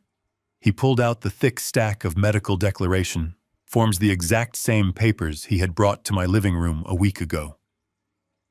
He slapped them onto the polished wood, pushing them aggressively toward the title agent. His voice cracked as he tried to assert a manufactured authority. He claimed he had absolute medical and financial power of attorney over me. He stated for the official record that I was suffering from severe cognitive decline, and that he was legally authorizing the real estate transaction to proceed immediately. He picked up the silver pen, fully intending to sign the property transfer deed himself to save his crumbling empire. The title agent literally rolled her chair backward, refusing to look at the papers. Aaron did not even blink. He reached out with one hand and casually slid the silver pen completely out of Brian's reach. He did not raise his voice. He simply opened his heavy leather briefcase for the third and final time. He pulled out a single stark white document stamped with the heavy black seal of the County Superior Court.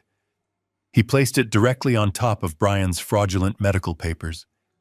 He told Brian to look very closely at the signature on the last page of the medical form. Brian stared at the paper, entirely confused by the instruction. Aaron explained that when Brian visited my home last week to trick his own father into signing away his freedom, he was entirely too eager to look at the wet ink. Aaron pointed a steady finger to the sharp, jagged block letters and my intentionally misspelled middle name. He calmly explained the legal concept of a documented duress signature. Brian looked up from the paper, the absolute horror finally dawning in his eyes as Aaron laid out the mechanics of the trap. Aaron explained that the moment Brian walked out of my house, I had immediately contacted him. We took that specific signature variation directly to a superior court judge. Aaron stated that attempting to utilize a document signed under documented legal duress is not just a messy family civil dispute. He explained that because I was a senior citizen, the moment Brian presented those papers to a bank or a title company, it automatically triggered a mandatory federal flag for severe felony elder abuse.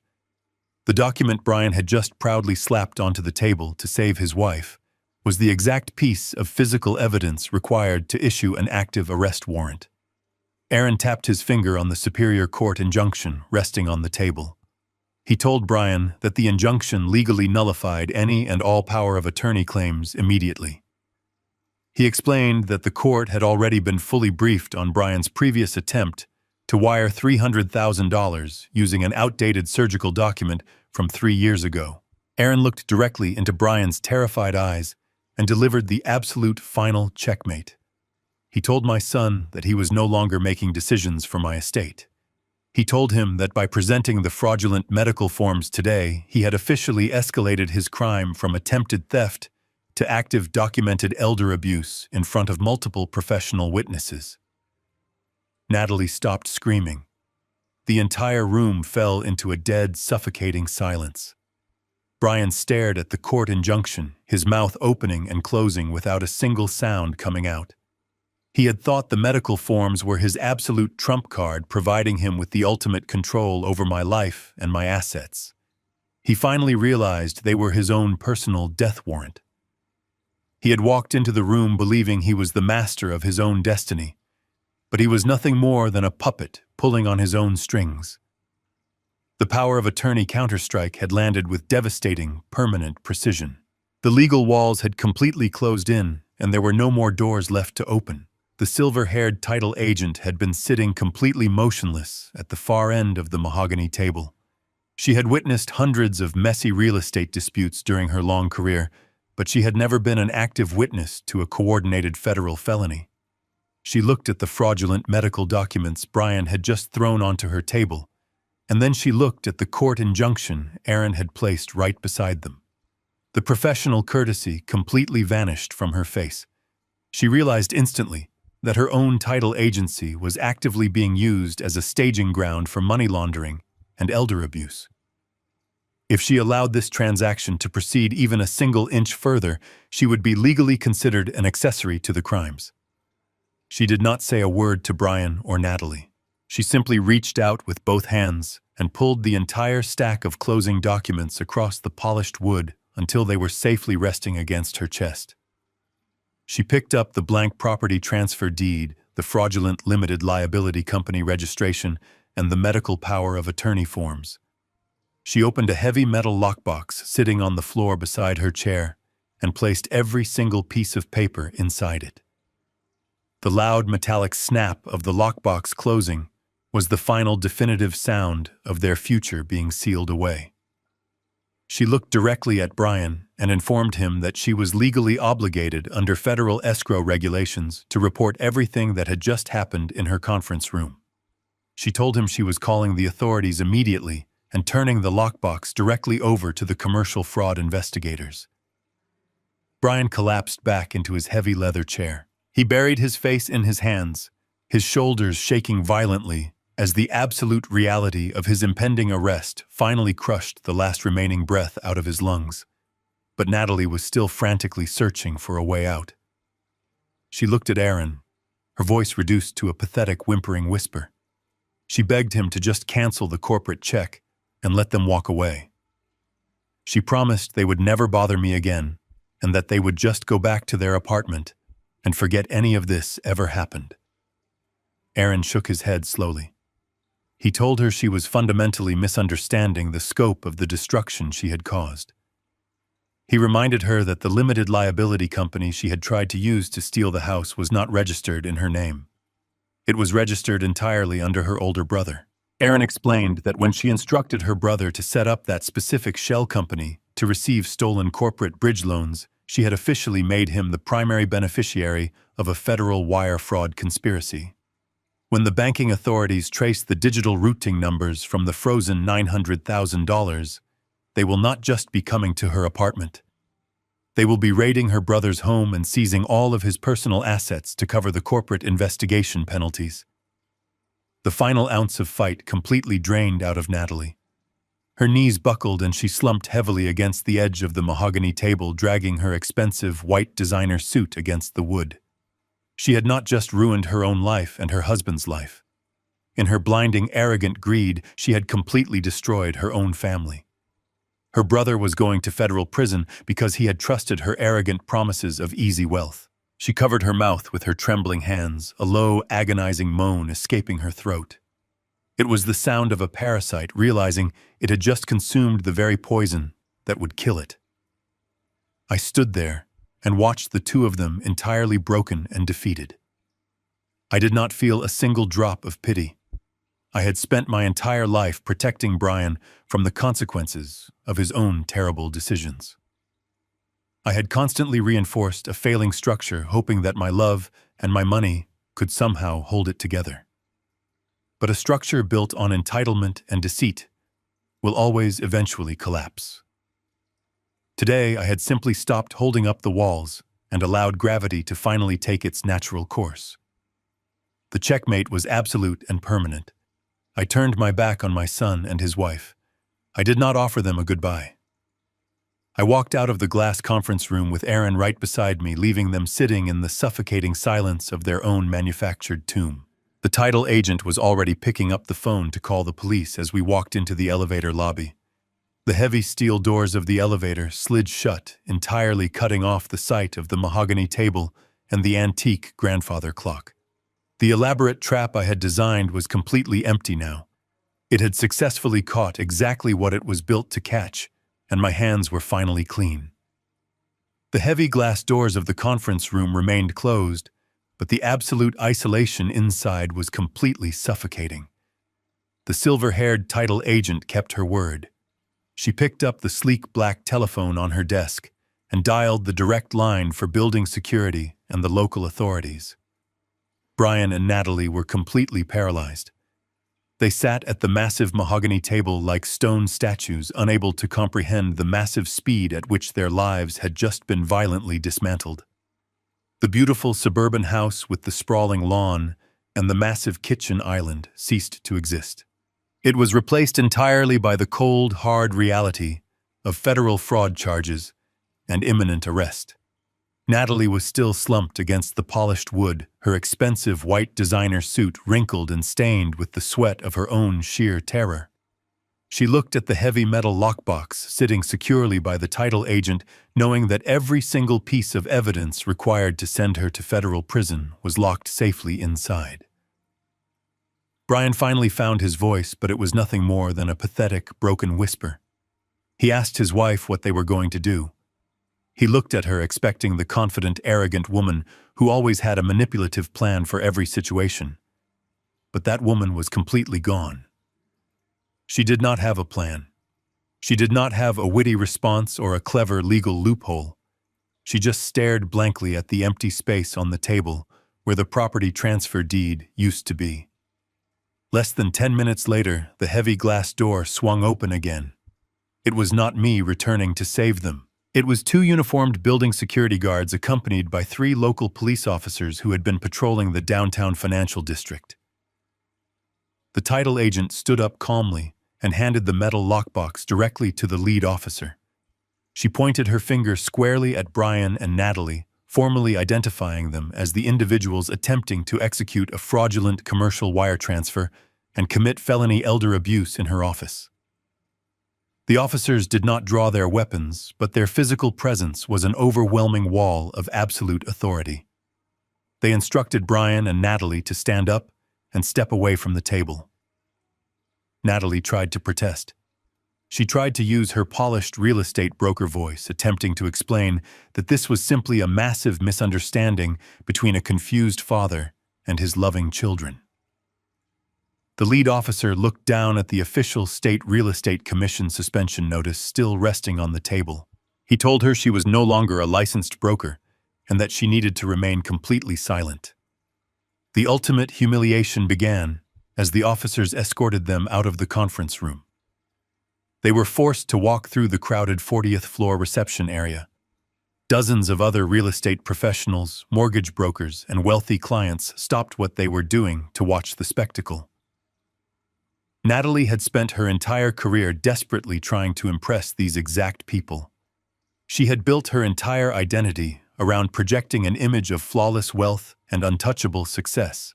Now those same people were watching her being marched out of a premier title agency by uniformed police officers. Her professional reputation was not just damaged, it was publicly and permanently executed right in front of her peers. She lowered her head, trying to hide her face behind her messy hair, completely ruined and entirely exposed. The officers escorted them down the elevator and out into the cold, bright morning air of the city street. Because the Federal Banking Commission needed time to formally process the complex wire fraud charges, the local police did not place them in handcuffs immediately. They were officially detained, questioned, and ordered not to leave the city limits while the federal warrants were being fully prepared. As soon as the officers stepped back to secure the physical evidence, Brian and Natalie violently turned on each other. The toxic foundation of their marriage, built entirely on stolen money and shared arrogance, instantly fractured. Brian pointed a shaking finger at his wife, his voice echoing loudly across the busy sidewalk. He screamed that this was all her fault. He yelled that he never wanted to steal the commercial funds, and that she was the one who forced him to use the fake limited liability company. He blamed her entirely for the fraudulent medical documents, completely ignoring his own willing participation. He called her a greedy parasite who had completely destroyed his relationship with his father. Natalie did not take the insult quietly. The cornered animal inside her lashed out with vicious precision. She screamed right back at him, her face completely red with manic rage. She called him a pathetic, weak coward who could not even provide a decent life for his own wife without begging his daddy for money. She yelled that he was entirely, completely useless, and that if he had just been a real man, they would never have needed to steal the money in the first place. They stood on the public sidewalk, tearing each other apart, using every deep insecurity and personal failure as a weapon. There was no love between them. There was no loyalty. When the promise of the $900,000 vanished, it took every single illusion of their happy marriage with it, leaving nothing but bitter, poisonous resentment. People walking past them on the street stopped to stare at the wealthy-looking couple screaming at each other like rabid dogs. Natalie finally turned her back on her husband. She hailed a passing taxi, her hands shaking so badly she could barely open the yellow door. She climbed inside and slammed the door shut, leaving Brian standing completely alone on the concrete pavement. He watched the taxi speed away, disappearing into the dense city traffic. He was entirely isolated. His wife despised him. His father had completely disowned him. He had absolutely no money, no new house, and a massive federal prison sentence rapidly approaching his doorstep. The expensive Italian suit he was wearing suddenly felt like a heavy, suffocating straitjacket. He looked up at the towering glass high-rise where he had just lost his entire future. The profound, absolute weight of his own actions finally crushed his chest. He realized with terrifying clarity that the only person in the entire world who had ever truly protected him was the father he had just tried to lock away in a medical facility. The cold realization set in that he had no lawyer, no financial resources, and absolutely no way out of the federal trap. Panic entirely consumed his mind. He pulled out his cell phone and stared at the dark screen. He knew he had absolutely no right to ask for mercy, but the sheer terror of federal prison drove him to do the only thing he knew how to do when he was in trouble. He began to run down the busy sidewalk, desperately searching for my truck, hoping he could somehow beg his way out of the massive destruction he had caused. The heavy brass doors of the elevator bank were polished to a mirror finish reflecting the cold marble of the hallway. Aaron stood silently beside me, pressing the down button to summon the car. We had only been waiting for a few seconds when the heavy wooden door leading to the main emergency stairwell burst open with a violent crash. It slammed violently against the wall, echoing like a gunshot down the long, empty corridor. Heavy, frantic footsteps pounded against the patterned carpet. I did not turn around immediately. I recognized the uneven, desperate rhythm of that run. It was the exact same way Brian used to run when he broke a neighbor's window as a young child and came sprinting home hoping I would fix the problem before the consequences caught up to him. But there were no broken windows today. There was only a completely broken life. He practically collapsed against my back, grabbing the thick wool fabric of my coat with both of his violently shaking hands. He was gasping for air, his chest heaving as if he had just run a marathon. The expensive Italian suit was completely disheveled, the silk tie pulled loose and hanging haphazardly around his neck. He spun me around, falling heavily to his knees on the carpeted floor. He looked up at me with wide, bloodshot eyes, tears streaming rapidly down his face. He called me Dad, his voice cracking into a high-pitched, pathetic whine that echoed off the marble walls. He begged me to help him. He pleaded with me to call the federal banking investigators and tell them it was all just a giant family misunderstanding. He swore to me that he had absolutely no idea what Natalie was really planning.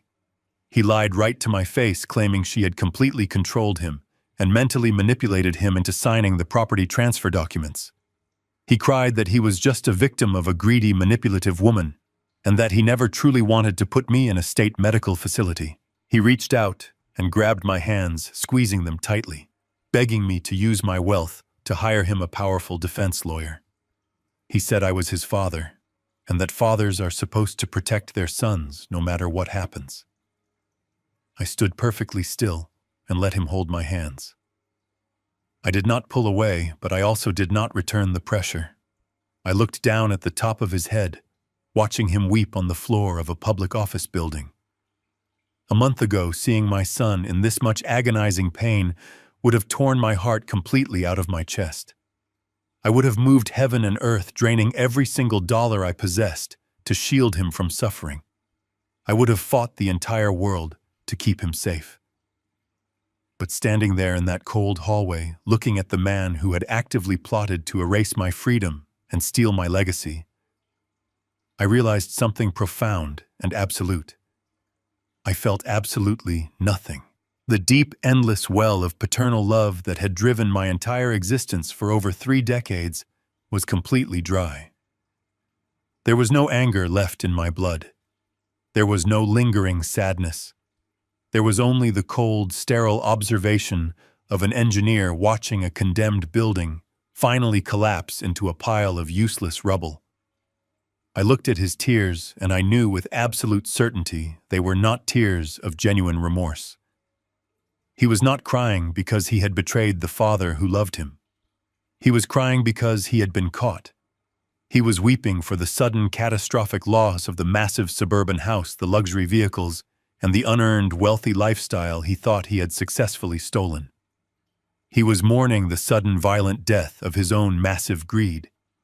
He continued to babble wildly, making grand, impossible promises between his heavy sobs. He promised he would divorce Natalie immediately and never speak to her again. He promised he would move back into my house and take care of me every single day for the rest of my natural life. He promised he would get a normal job and pay back every single dollar he had ever taken from me, even if it took him 50 years. Every frantic word tumbling out of his mouth was a desperate, impossible negotiation. He was throwing anything he could think of against the wall, hoping something would stick and save him from federal prison. I listened to the pathetic sound of his voice, recognizing the absolute cowardice buried underneath the panic.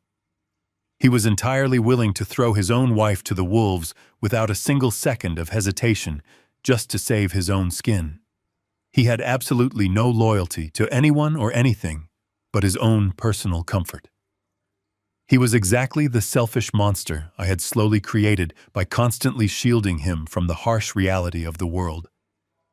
I slowly pulled my hands out of his desperate grip. The sudden loss of physical contact made him stumble forward slightly. I took one deliberate step back, putting a cold physical distance between us. I looked directly into his panicked, wet eyes, and I finally spoke. My voice was completely flat, devoid of any warmth, anger, or paternal affection. I told him to stop lying to me and to stop lying to himself. I told him he was not a victim, and he was never going to be a victim. I reminded him that Natalie did not drive to my house alone last week. I stated clearly that he was the one who stood in my living room holding the brown manila envelope. He was the exact person who looked me directly in the eyes and lied to my face, telling me the medical incompetence declaration was just a standard life insurance form. I reminded him that he was the one who sat at his own computer in his apartment and willingly typed the digital routing numbers to funnel my corporate money into an unregistered shell company. I told him he made a calculated, conscious adult decision to completely destroy my life so he could live in a luxury house he did not earn. I watched the very last shred of hope completely die in his eyes. I told him that actions have permanent, absolute consequences, and that the financial safety net he had relied on his entire life was completely gone. I told him I would not spend a single penny of my hard-earned money to defend a man who actively plotted elder abuse against his own flesh and blood. I said the federal authorities were going to seize every digital device in his apartment, and that the undeniable paper trail he had foolishly created was going to seal his fate entirely. He opened his mouth to speak, but he had absolutely no words left. The childish excuses had completely run out. The soft electronic chime of the elevator arriving echoed through the quiet hallway. The heavy brass doors slid open, revealing the empty mirrored car. Aaron stepped inside, holding his leather briefcase, turning to face the hallway and waiting patiently for me. I looked at Brian one last time. He was still kneeling on the patterned carpet, his hands resting limply at his sides, a completely broken, empty shell of a man. I did not feel the need to offer a final emotional farewell.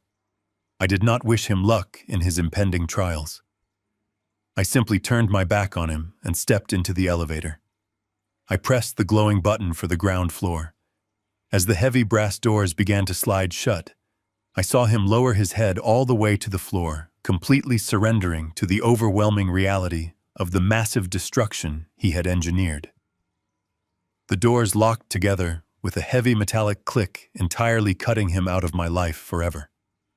The absolute silence inside the elevator car was the most peaceful sound I had heard in years.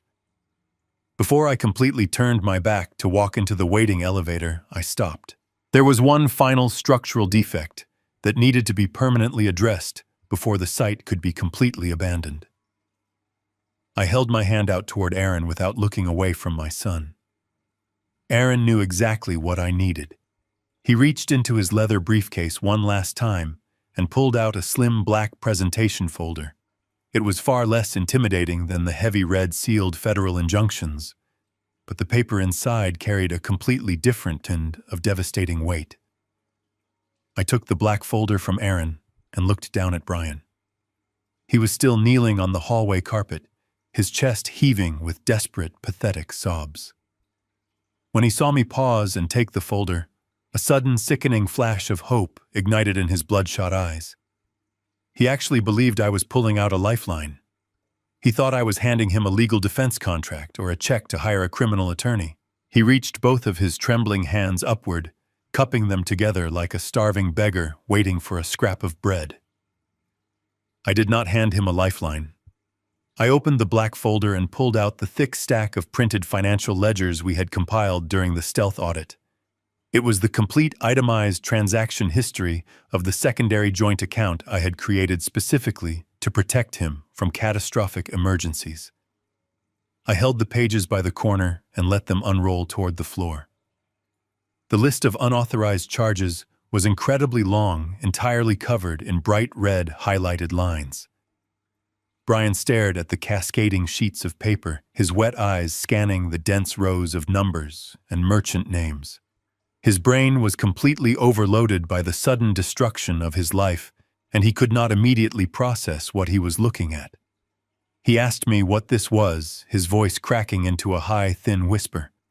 I kept my voice completely devoid of any paternal warmth or sympathy. I explained the exact nature of the document resting in his hands.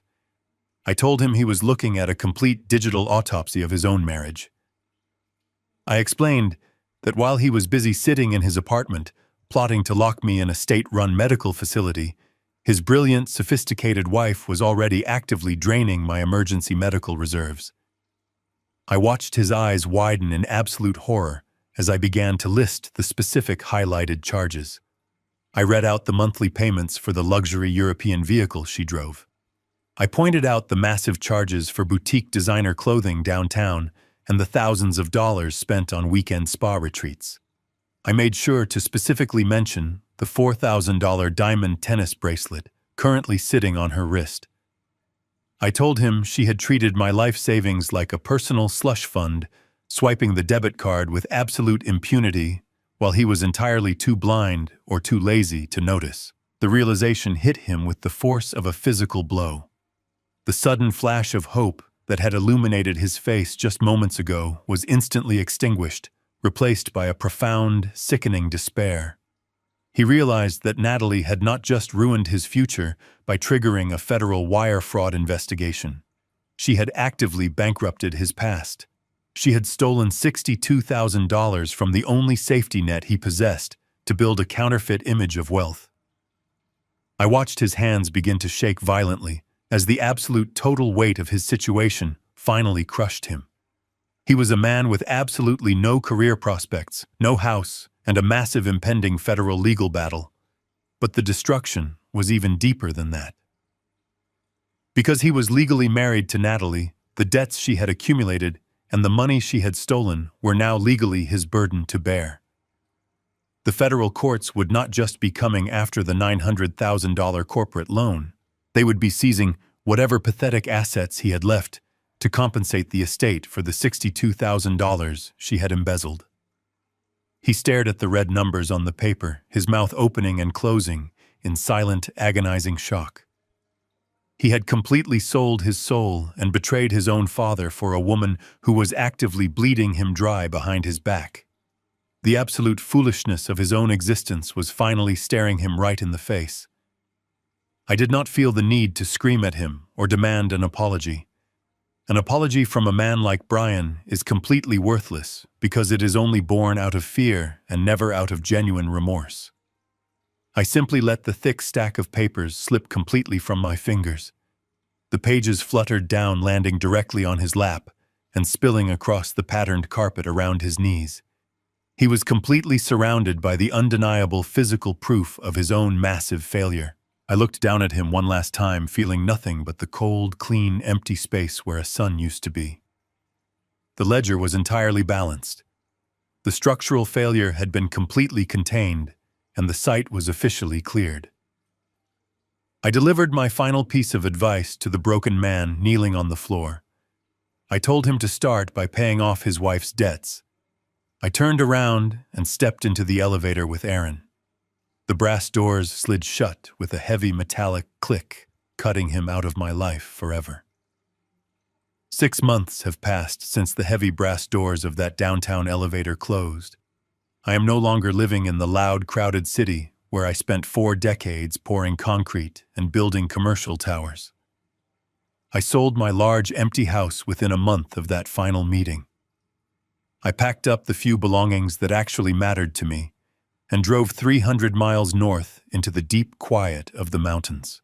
I bought a modest but incredibly sturdy cabin, built from thick timber and heavy natural stone. It sits at the end of a long, winding dirt road, completely surrounded by towering pine trees and overlooking a massive, crystal-clear lake. The air up here is thin and cold, but it fills my lungs with a profound, absolute purity that I have not felt since I was a very young man. I am sitting on my wide wooden porch right now, drinking a cup of black coffee and watching the morning fog slowly roll off the surface of the water. The only sound is the wind moving through the heavy branches and the occasional call of a wild bird. There are no sirens here. There are no loud neighbors. And most importantly, there are no ungrateful children waiting to tear down the walls I spent my entire life building. I do not know exactly what happened to Brian and Natalie after that day at the title agency. I do not know if they are currently sitting in a federal prison cell or if they are living in a tiny, cheap apartment working minimum wage jobs to pay off massive legal debts. I simply do not care. The very first thing I did when I left the city was change my phone number and delete every single email account I owned. I hired Aaron to act as a permanent, impenetrable legal shield between me and the wreckage of my former family. I left strict, permanent instructions that absolutely no communication from my son or my former daughter-in-law is ever to be forwarded to me under any circumstances. I completely cut the infected branch away from the tree to save the roots. People often say that family is everything, and that blood is thicker than water. But decades of structural engineering have taught me that if water gets inside a foundation, it will freeze, expand, and completely shatter the strongest concrete in the world. Blood does not automatically guarantee loyalty, and sharing a last name does not give someone the right to destroy your life. I walked away from my only son, and I did it without a single ounce of regret, because the man I walked away from was not my son at all. He was just a parasite who had finally been permanently removed from the host. I have not stopped working, but my work looks very different now. I am no longer building massive commercial skyscrapers for wealthy corporations, and I am certainly no longer building financial safety nets for greedy entitled relatives. I have a large wooden drafting table set up in the corner of my living room, directly facing the large window overlooking the lake. Right now, the table is covered in thick blue rolls of architectural paper. I am currently volunteering my engineering expertise to design a brand new community center and emergency housing shelter for a struggling town located just a few miles down the mountain. The local charity had the land, but they could not afford the expensive structural blueprints required to get the municipal permits approved. I stepped in and took over the entire project. I am spending my days calculating load-bearing capacities, reviewing material costs, and designing a beautiful, safe space for families who have actually hit rock bottom through no fault of their own. I am using the wealth I protected to fund the concrete foundation and the steel framing. I am finally building a structure for people who will appreciate the roof over their heads instead of plotting to steal the deed. There is a deep, profound satisfaction in knowing that the final project of my life will stand strong long after I am gone, providing warmth and safety to strangers who truly need it. I do not feel lonely up here in the quiet mountains. Loneliness is what you feel when you are surrounded by people who are actively pretending to love you while secretly digging your grave. What I feel now is absolute, permanent peace. I wake up every single morning with a completely clear conscience, knowing my assets are secure, my dignity is completely intact, and my legacy will not be squandered on luxury cars and fake diamond bracelets. I spent my entire adult life trying to be a good father to a boy who only wanted a bank account. Now I am just being a good man. The storm is entirely over. The old rotting structure has been completely demolished, and the ground has been swept clean. I am Douglas Carter, and I have finally built a life that no one will ever be able to tear down. If there is one profound lesson I have taken from the ashes of my former family, it is that unconditional love should never mean unconditional surrender. We spend our lives pouring endless resources into our children, hoping to build a strong foundation for their future. But when you constantly shield someone from the weight of their own choices, you do not build a resilient adult. You build a parasite.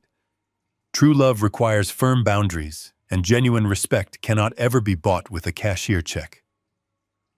Sometimes the most loving thing a father can do is finally step back and let the entire corrupt structure completely collapse. If you have ever had to make the difficult choice to walk away from toxic family members to protect your own peace, please share your story in the comments below and subscribe for more life lessons.